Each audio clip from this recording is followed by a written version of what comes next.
Salvo è un viaggiatore instancabile, arriva a Torino nel 1956 da Catania, nel 1968 è a Parigi, sente gli umori del maggio francese, l'anno seguente, nel 1969, è in Afghanistan e negli anni successivi, nei decenni successivi, copre tutto il mondo, da New York all'Europa, il Medio Oriente e l'Estremo Oriente.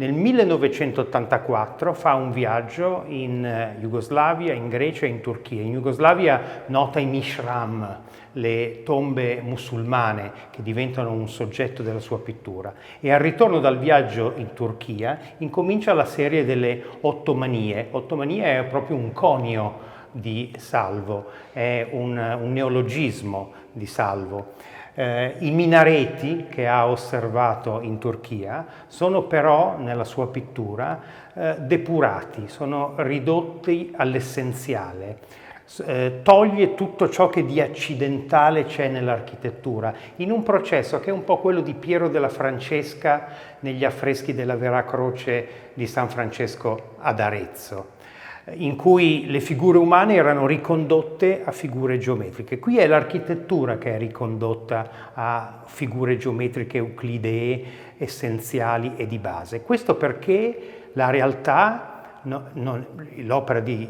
Salvo non è realistica e la realtà è ricondotta attraverso la propria mente, attraverso la propria elaborazione, a figure geometriche elementari.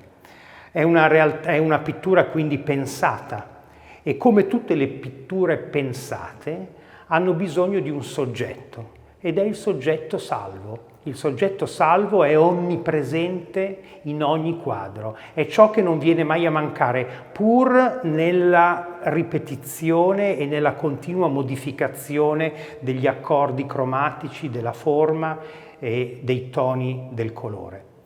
In un certo senso potremmo dire che l'occhio dell'osservatore gode di questa soggettività che si ripete di quadro in quadro, perché l'osservatore del quadro di Salvo non è un osservatore che si muove come davanti ai quadri dell'arte programmata e cinetica, è un osservatore che sta fermo, è un osservatore che sta fisso davanti al quadro, perché quello che si muove, quello che entra in movimento ed entra in viaggio, è la mente dell'osservatore, non il suo occhio.